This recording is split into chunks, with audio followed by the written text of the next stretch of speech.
Hello YouTube viewers, welcome to my show Computer Wednesday. In today's episode, we're gonna continue our series about mobile phones, and today I'm gonna give you a long-term review of Samsung Galaxy M30. I have made a video about this previously, and in that video I specified it is a very good mid-range phone. So let's see what happened after using it for a very long time. So first, a very quick overview about what the heck this phone is. This is a mid-range phone which is available for 15,000 rupees in India, and the core reason, there are certain specific features that this phone has. That is the reason why I bought this. One of them is dual SIM plus SD card. I have dual basically one is my data, one is for my call. So I have two SIMs which are active all the time. So I have to have dual SIM plus SD card, because there is no way to have 200 GB or 512 GB on a mobile phone on a cheap. You can have even a bigger version of this is available, where you can get 128 gigabyte and 6 GB RAM, but it is overpriced. So flat out I'm only focusing on this. So I wanted SD card, because right now SD cards are quite cheap. So you can get like 128 gigabyte SD card for around 1500, and in few months it will even 256 GB will be available for a cheaper price. So this is quite a necessity for me. On top of that, battery life. Now I learned this quote unquote the hard way, is that you have to have big batteries. Bigger batteries have slower decays also. It is simple chemistry, it's a simple surface area mathematics and all that. So think of it this way. My first phone that I bought was Lenovo YP1, first smartphone. It has 5000 milliamp hour battery. The battery of it is still working after 4 years. Then the second mobile phone I bought was MI A series phone, and it had battery of 3000, and every reviewer was like, it has good battery optimization, and it's processor is efficient, which is tangibly much more efficient versus what I had. But small battery directly translated to having a crappier experience. In over just a few months, I'm realizing I have to keep charging it. Basically, charging my phone became something that I have to think about. And over the course of 1 year and year and a half, battery was again, if I'm not doing anything, the battery will last. It's not like there was a phantom drain. It was just it degraded way too quickly, and that is simple mathematics. You cannot bypass that. So if you want to have a phone that you can be damn sure that even after 2 whole years it will work phenomenally well, you have to have 5000 milliamp hour. And on top of that, there are certain options at this price range that gives you 5000 mAh, but it also some of them lacks fast charging. This had fast charging, so it's a very good combo. And the main reason, the AMOLED display. Now I have been always using cheap mid-range phones. Basically my most expensive phone is more or less the same price, so I'm not the one who's using a Samsung Galaxy and Galaxy series phones, or OnePlus 3 one, even the original OnePlus, which was quite cost effective at that time. I still That was too expensive for me. So you have to understand, I'm always coming from bottom up. I'm not from top down, I'm using 50,000 rupees phone and now I'm going to from 50,000 to 15,000. That's not happening. I'm always at the same price range. So this AMOLED is a very big deal, simply because if you check at the for last 3 to 4 years, there is no significant change in mobile phones. It's yeah, it's better, the battery life is a bit better, the 4G is much more stable and all that, but there is nothing wow factor. There is no longer the big leaps that we used to have. So the biggest leap for phones right now is display quality. So display quality directly jumps. If you go from LCD to AMOLED, it's a completely different ballgame. LCD is in one tier, one independent tier exceed of LCD. The moment you go to AMOLED, it's completely different. So that is very important. And this phone is the cheapest available as of now. So that is why I bought this phone. Now whenever I'm talking about buying about anything, be it camera, be it printer, or be it mobile phone, I want certain understanding from you. The understanding is very simple. You must know what you demand, basically what is your need is.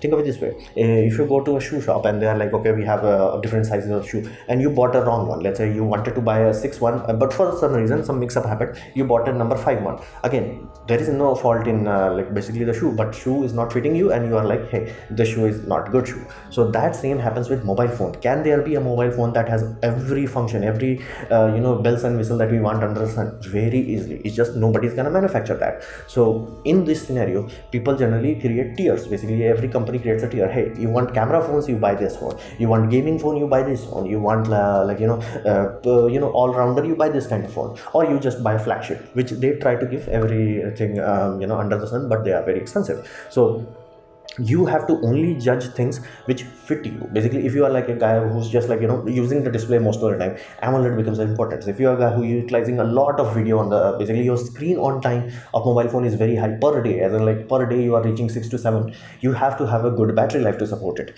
It's not like mobile phone that has like 3000 mAh is a bad one. Again, my mom is using a phone that is 3000 mAh, but her battery lasts for 2 years. Why? Because she barely uses it, barely, like for WhatsApp, some calls and all that, barely. So that sort of scenario, because it's well suited for her need. The phone that I'm using, I must have a big battery life because I drain that like there is no tomorrow. So please make sure that your demand list is suiting with your mobile phone. Like they must talk with each other, then you can adjust the phone.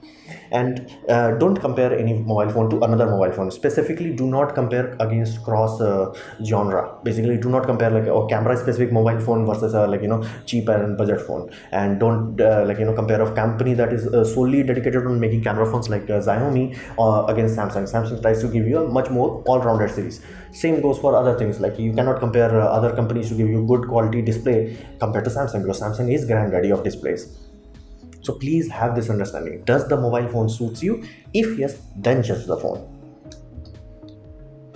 So how was it? Like I have used it for months at this point in time. So how was it? Basically, I'm coming from, again, specified as Xiaomi A2, and it's very simple and capable model. Never at any point, like many of the older Samsung had this issue that if you used it for long enough, it will degrade like dramatically. Like only in few months it will start to hang, freeze, and all that. Generally, people said it was because of software, it was because of low optimization. I did not have that kind of issue, and Samsung is taking a very active role into making sure that their mobile phones get updated. I'm getting security update on this. So even though this is not Android one, they're still getting regular updates. And when I bought it was Oreo, now it's Pie, and soon I'm hopeful maybe that it might even get the next version updated to it. So it is quite capable and it's quite simple. I don't have there is nothing too complicated about it. There are other mobile phones like mi phones that my mom have, is like it has ads on it. This does not have an ad, so that is also a selling point. So, and many people have found that other phones have a very awkward menu, because Samsung is old enough that they have come from very old feature mobile phones. So their interface, once you get used to it, you will understand it thoroughly. So it's quite simple and capable. And what about the camera? Now you have to understand this one crucial aspect.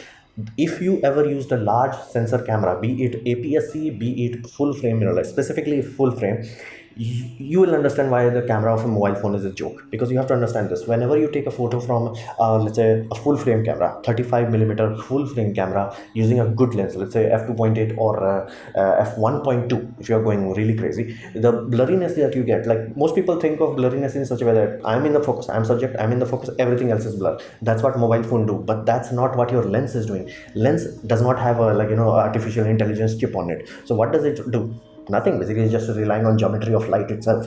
So what is happening is that things, as they go progressively further back, like let's say I'm standing here and things are going back.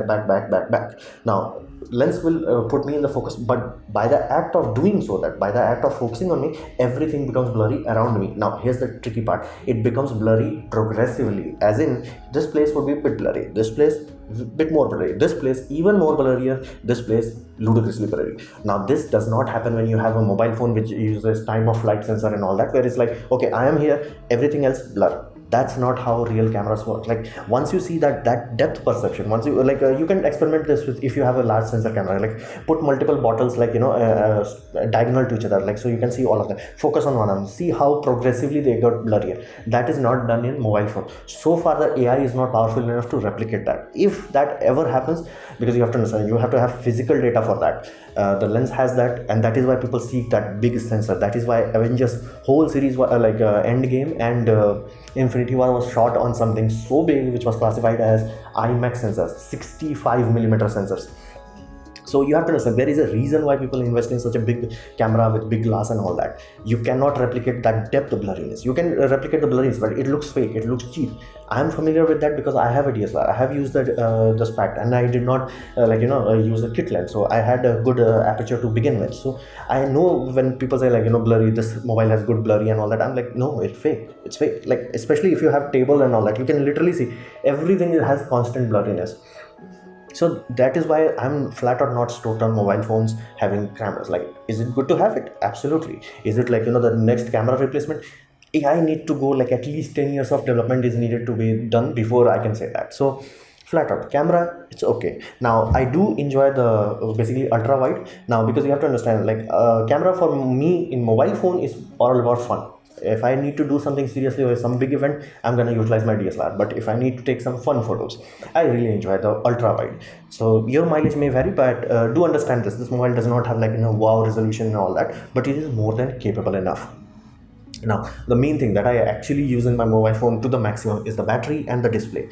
And short answer, they are epic. Because you have to understand, like, I have days where I'm watching, again, I'm running a YouTube channel, so you can understand, I'm watching like around 6 to 8 hours of YouTube sometimes, and multiple movies in Netflix, Amazon Prime's movies also, and all that. So all those is possible because I have a SD card, so I can put everything offline. My internet is very unreliable, so I put everything offline, then I watch it. And then the fact that I have AMOLED, so my battery does not die. Then again, I have even a bigger battery, so it is a really good experience to enjoy this. Like, I'm really happy with this. So let's say you don't want to buy Samsung and you're like, hey, I just don't like Samsung. What other options are there in this sort of scenario where I said like this sort of requirement? Well, you can look into Oppo K3, which is the cheapest full HD AMOLED that I've seen. Because when I saw this Xiaomi M1, Xiaomi Mi A3 for 13,000 rupees, I was like bit shocked. Like, that is way too low. And how the heck they can go lower than Samsung? Because Samsung manufactures their own AMOLED. So then I realized this was 720p display. I'm like, what? I did not touch my first smartphone was not full HD, basically lower than full HD. So this is 720p. Like, this is very clever. Like, because the first thing people read is, oh, AMOLED at 13,000 rupees. I'm like, whoa. But once you read that, like, I have to dig through the entire spec sheet. Then it was there. Oh, it's like 720p.